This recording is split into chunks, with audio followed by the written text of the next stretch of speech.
Okay, so this is our battery here, and we need to gain access to the negative. And then over here, you see this little plus sign right here? That's positive. I'll bring this in so I'll show you what it looks like. First thing you want to do is you want to pull up this cover right here so you can gain access to the plug underneath here, or the terminal underneath here.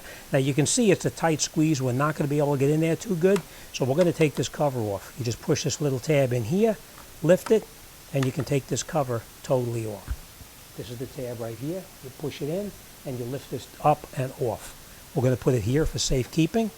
And now we're going to take our cables, such as this. This is the positive. The red is positive. The black is negative. And just so you know, there's a little mark on here. It'll show you which one is negative and which one is positive. Okay? Next thing we're going to do now is we're going to come over here. We're going to take these cables. We're going to connect this onto the top right here. And we're going to connect this one onto the top right here, just like that. Now, it will show you how many volts is in here. And as you can see with this one here, it's actually 9.2 volts. Normal voltage on this should be around 12 to 12.5 volts.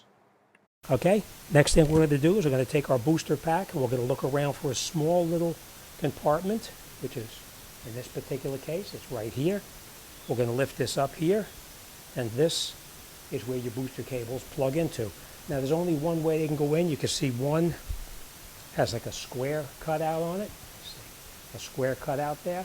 And that one is perfectly round, so you can't make a mistake and connect it up wrong. Okay, next thing we're going to do now is we're going to come over here. We're going to test to make sure that this unit is charged up. We're going to press this button, and you can see it's 100% charged.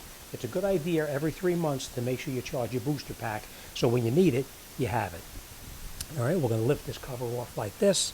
We're going to take our cables, plug the cables in here like this, plug it in.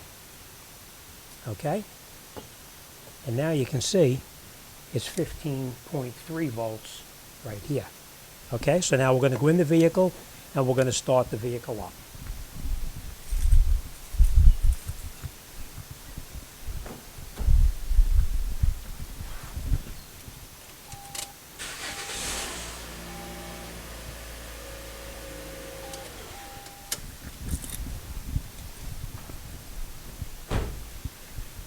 Okay, so as you can see now the vehicle started up. Now, if the vehicle is running, you don't want to shut it off. I'm just shutting it off because we're going to be talking while this is going on. You have your vehicle still running. While your vehicle is running, you come up underneath here and you unplug the pack like this.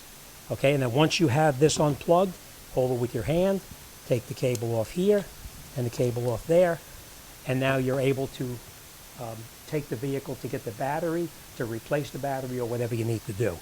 Now let me just show you one more time, because this is always an issue, connecting these cables up. Sometimes it can be difficult. Now if you look underneath here, you know what, I'm going to bring you in so you can see what I'm doing here.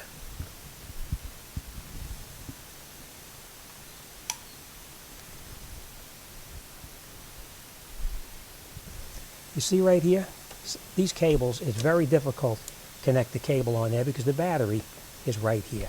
See, it doesn't really have much to clip onto at all. But it doesn't matter, because in this particular case we can connect right onto here, just like this. The stud up on top, and then we're going to take this one and we'll connect it on there as well, just like that.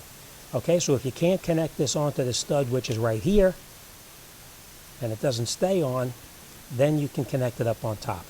But in this case here, if you do not have that stud sticking up like that, you can just take the cables like this. This is your nut that holds it together. We take our clamp like this, put it over the top like that, and just let this down. And now it's not holding on real tight, but it's still enough so that we can actually jump start the vehicle. And the way we know for sure, as you can see, it still has 9.4 volts. All right, so you can either connect it up on top here, or you can connect it on the side just like that. Okay, and that's it.